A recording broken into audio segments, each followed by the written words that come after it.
한 마음으로 기도하였습니다. 하나님, 주님이 우리에게 먼저 보여주신 그 십자가의 길을 우리도 따르겠다 결심하고 다짐하지만 하나님, 우리의 연약함으로 인하여 넘어지고 실패할 때가 많음을 고백합니다. 그러나 하나님 아버지, 주의 성령으로 우리의 심령을 새롭게 하여 주시고 십자가 신앙을 회복하여 정말 주님의 참된 제자로 주님 앞에 끝까지 쓰임받는 사랑하는 우리 교회와 모든 성도들이 다 될 수 있도록 주님 도와주옵소서. 오늘 이 새벽에도 하나님의 은혜를 구하는 모든 자들, 하나님 아버지 일일이 찾아가 주시고 만나 주시고 저들에게 치유와 회복으로 다시 일으켜 주옵소서.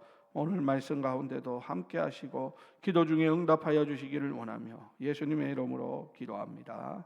아멘. 자, 하나님 말씀 창세기 23장 1절에서 20절 끝절까지 말씀 저와 여러분들이 한 절씩 교독합니다. 창세기 23장 1절에서 20절 끝절까지 교독하겠습니다. 사라가 127세를 살았으니 이것이 곧 사라가 누린 햇수라.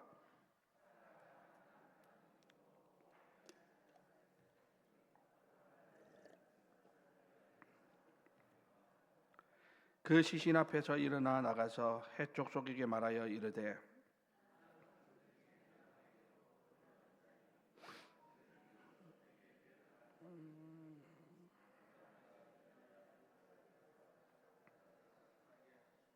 해 족속이 아브라함에게 대답하여 이르되 들으소서. 당신은 우리 가운데 있는 하나님이 세우신 지도자이시니 우리 묘실 중에서 좋은 것을 택하여 당신의 죽은 자를 장사하소서.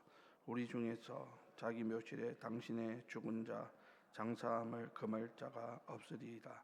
아브라함이 일어나 그 땅 주민 헷 족속을 향하여 몸을 굽히고 그들에게 말하여 이르되 나로 나의 죽은 자를 내 앞에서 내어다가 장사하게 하는 일이 당신들의 뜻일진데 내 말을 듣고 나를 위하여 소알의 아들 에브론에게 구하여 그가 그의 밭머리에 있는 그의 막벨라 굴을 내게 주도록 하되 충분한 대가를 받고 그 굴을 내게 주어 당신들 중에서 매장할 소유지가 되게 하기를 원하노라 하매 에브론이 헷 족속 중에 앉아 있더니 그가 헷 족속 곧 성문에 들어온 모든 자가 듣는 데서 아브라함에게 대답하여 이르되 내 주여 그리 마시고 내 말을 들으소서.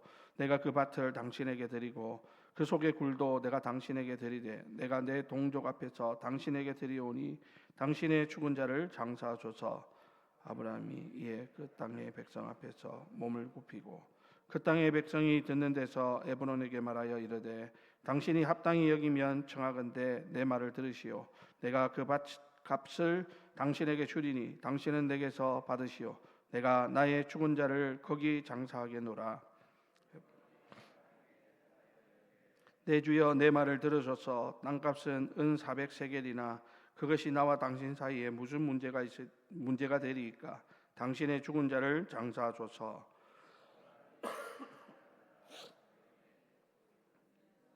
말한 대로 상이 통용하는 은 400세겔을 달아 에브론에게 주었더니 마므레 앞 막벨라에 있는 에브론의 밭 곧 그 밭과 거기에 속한 굴과 그 밭과 그 주위에 둘린 모든 나무가 성문에 들어온 모든 헷 족속이 보는 데서 아브라함의 소유로 확정된지라.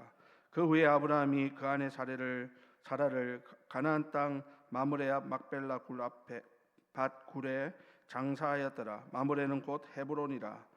이와 같이 그 밭과 거기에 속한 굴이 헷 족속으로부터 아브라함이 매장할 소유지로 확정되었더라. 아멘. 오늘 말씀은 막벨라 굴이라는 제목입니다. 오늘 새벽에 우리가 살펴보는 이 말씀은 믿음의 조상 아브라함이 그 아내 사라의 죽음을 맞아서 막벨라 굴을 사는 장면을 담고 있죠. 표면적으로는 단순히 매장 이야기처럼 보이지만 그 안에는 아브라함의 믿음이 얼마나 현실 속에서도 굳건했는가 하는 것을 똑똑히 보여주는 아주 깊은 영적 의미가 담겨 있는 장면이라고 할 수 있습니다. 막벨라 굴은 단지 한 무덤이 아니라 하나님의 약속을 붙든 믿음의 증거였고 영원한 소망의 표지라고 할 수 있는 것이죠. 자, 그래서 오늘 본문 2절에 보니까 사라가 가나안 땅 헤브론 곳 기럇 아르바에서 죽음에 아브라함이 들어가서 사란을 위하여 슬퍼하며 애통했다, 이렇게 기록하고 있죠. 여러분, 사라는 그 나이 127세에 생을 마감합니다. 아브라함에게 사라의 죽음이라고 하는 것은 어쩌면 그의 생애 가장 큰 슬픔이라고 할 수 있고, 동시에 또 신앙적으로는 가장 큰 시험 가운데 하나라고도 할 수 있는 사건이었습니다. 그동안 함께 믿음의 길을 걸었던 그 배우자가 떠났다는 것이죠. 믿음의 여정에서 가장 가까웠던 사람을 잃는 것은 인간적으로 보면 아주 참혹한 일이 아닐 수 없는 것입니다. 자, 그런데 아브라함은 그런 슬픔 가운데서도 하나님을 향한 믿음을 놓지 않고 있는 그러한 모습을 우리는 본문 속에서 보게 됩니다. 그런 단순한 감정에, 그냥 슬픈 감정에 휩싸이지 않고 사라를 하나님의 말씀에 약속이 있는 땅에 장사해야 되겠다 하는 그러한 결심을 하게 만듭니다. 인간적인 이별의 아픔을 넘어서 하나님의 약속을 바라보면서 믿음으로 사라의 죽음을 맞이하는 그러한 모습이라고 할 수 있겠죠.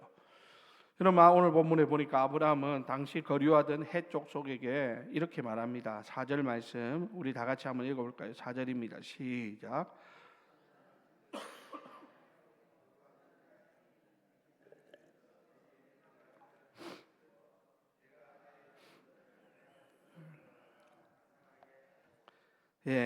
여러분, 이 말은 아브라함의 아주 간절하면서도 그 안에 아브라함의 믿음의 고백이 담겨 있는 것을 우리는 보아야 합니다. 아브라함은 이미 가나안 전역을 하나님께서 약속하신 땅으로 알고 있었습니다. 하지만 현실적으로 그는 그가 이야기하는 것처럼 나그네요 거류하는 자였다라고 하는 것입니다. 아직 그것을 소유하지 못한 그런 상태였기에 그는 나는 아직도 이 땅에서 나그네 인생을 산다, 거류하는 자로 살고 있다라고 말하고 있는 것이죠. 하지만 그는 나그네면서 거류하는 자인데 그는 화폐로 땅을 사서 사라를 장사함으로 이 땅이 하나님께서 주신 약속의 땅이다라는 신앙의 선언을 세상 앞에 드러내고자 하는 그러한 모습이라고 할 수 있는 것입니다. 우리가 읽었던 본문에 보면 헷 족속은 아브라함에게 당신은 하나님이 세우신 지도자입니다 이러면서 아주 높이 평가하면서 그냥 당신이 원하는 땅 어디라도 말만 하면 다 주겠다고 그냥 말만 하라고 그렇게 이야기를 하고 있죠. 하지만 아브라함은 거기에 대해서 아주 정중하게 거절하죠. 그는 아무 대가 없이 얻어진 땅을 원하지 않았다라고 하는 것을 알 수 있습니다. 왜냐하면 하나님의 약속이 은혜로 주어졌지만 그 은혜를 받아들이기 위해서는 자신의 책임 있는 믿음이 필요하다라고 하는 것을 아브라함은 알았기 때문인 것이죠. 은혜를 믿음으로 받아들이기 위해서는 자기가 대가를 지불해야 된다, 이렇게 생각했던 것입니다. 그래서 그는 땅값을 정확하게 계산해서 은 400세겔을 내고 막벨라 굴과 그 들판을 정식으로 법적으로 아무 문제 없이 사들이는 그러한 모습이 오늘 본문에 펼쳐지고 있는 것입니다. 여러분, 이것이 오늘 우리가 바라보아야 될 믿음이라고 하는 것입니다. 약속을 말로만이 아니라 실제 우리 믿음의 행위로 우리의 결단으로 그것을 붙잡아야 된다라고 하는 것이죠. 하나님께서 주신 하늘의 약속을 이 땅 위에 구체적으로 새기는 그런 믿음의 행동들이 필요하다라고 하는 것을 아브라함이 몸소 보여주고 있더라라는 것이죠.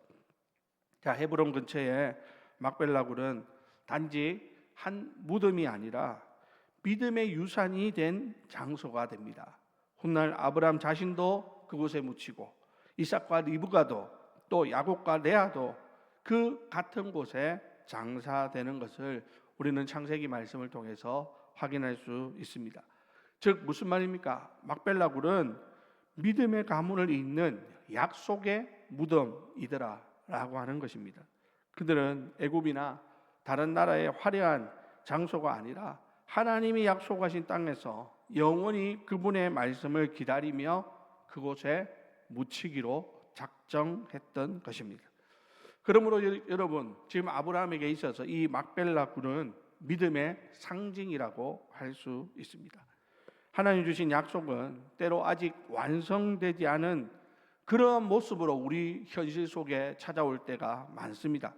그러나 그 약속을 굳게 믿는 사람들은 죽음조차도 그 약속의 경계 안에 두고 살아가는 것을 우리는 성경을 통해서 확인할 수 있다라는 것이죠.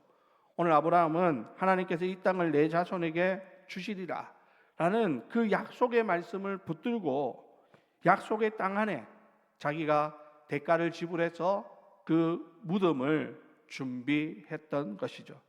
그는 이 땅을 소유함으로써 미래 세대에게 분명한 신앙의 발자취를 남기는 그러한 행동을 지금 하고 있다라고 보아야 하는 것입니다. 여러분, 오늘 우리도 비슷한 상황 속에 살아가고 있습니다. 우리가 살아가는 이 세상에서 우리는 영원히 우리가 이 땅이 우리의 영원히 살 곳이 아니고 우리 역시 잠시 이 땅을 머무는 나그네로 살아가고 있는 것임을 우리는 잘 압니다. 그러나 하나님 나라의 약속이 분명히 있습니다. 아브라함처럼 우리는 현실 속에서 믿음으로 하나님의 약속을 소유하는 그런 결단, 그런 결정, 그런 행동을 해야 하는 것입니다. 오늘 아브라함은 돈을 주고 자기의 물질로 그것을 사들이는 그러한 행동을 했지만 그게 우리가 눈에 보이는 재물이나 땅이 아니라 우리의 시간을 들여서, 우리의 정성을 들여서, 우리의 눈물의 기도를 들여서 우리가 하나님 앞에 땀 흘려 헌신하는 드리는 그 헌신을 통해서 그 약속을 붙드는 믿음의 행동으로 나타날 수 있어야 되겠다라고 하는 것입니다. 사랑하는 우리 성도 여러분, 오늘 우리가 교회 안에서 하나님 앞에 내 시간을 드리고 내 정성을 드리고 하나님 앞에 와서 새벽에 깨어서 기도하고 또 하나님 앞에 땀 흘려 헌신하는 그 모든 것이 그냥 내가 좋아서가 아니라 하나님의 약속을 붙드는 믿음의 확실한 행동이 될 수 있기를 주님의 이름으로 부탁을 드립니다. 믿음으로 하는 거예요. 믿음으로. 사람들에게 보여주기 위해서가 아닙니다. 자기 스스로 만족하기 위해서가 아닙니다. 이것은 오직 우리의 믿음으로 하나님께서 우리에게 주실 영원한 것을 지금 우리가 보는 것은 거기에 비하면 아주 작은 것이지만 그러나 이 작은 것에도 내가 믿음으로 이렇게 헌신할 때 앞으로 하나님께서 우리가 다 보지 못한 그 어마어마한 것들을 주시리라 라고 하는 확신 가운데 우리는 하나님 나라를 섬기는 우리 모두가 되어야 하는 것입니다. 자, 이제 말씀을 마치겠습니다. 오늘 막벨라굴은 믿음의 무덤이라고 할 수 있습니다. 슬픔의 자리에서 아브라함은 하나님의 약속을 붙들었고 그 믿음이 후대의 유산으로 대대손손 남겨지는 그런 놀라운 역사가 일어나게 됩니다. 우리 인생에도 사라를 잃은 날처럼 깊은 상실의 때가 있을 수 있습니다. 그러나 그때야말로 약속을 붙들 믿음이 필요한 때라고 하는 사실을 기억하시기 바랍니다. 막벨라굴은 끝이 아닙니다. 막벨라굴을 샀다는 것은 뭡니까? 앞으로 하나님이 이곳에서 이루실 하나님의 놀라운 역사가 시작된다라는 그런 의미가 담겨져 있는 것입니다. 하나님은 이 땅에서 죽음조차도 약속의 성취를 향한 한 걸음 한 걸음으로 만들어 가고 있습니다. 사랑하는 우리 성도 여러분, 오늘 하나님께서 우리에게 묻습니다. 너는 나의 약속을 현실 속에서 믿고 어떻게 붙들고 살아가고 있는가? 여러분, 오늘 아브라함처럼 슬픈 가운데서도 낙심되는 그 상황 속에서도 믿음의 행동으로 응답하는 우리 모두가 다 되시기를 주님의 이름으로 부탁을 드립니다. 비록 그 자리가 오늘 본문과 같이 죽음의 자리일지라도 하나님의 약속을 바라보는 그 믿음 위에 하나님의 뜻을 바라보고 의지하며 나아가는 사랑하는 우리 주례교회 모든 성도님들이 다 되시기를 예수님의 이름으로 축원드립니다. 기도하겠습니다. 우리 이 시간 다 같이 오늘 주신 말씀 가지고 주여 한번 부르고 통성으로 기도하신 후에 자유롭게 돌아가도록 하겠습니다. 주여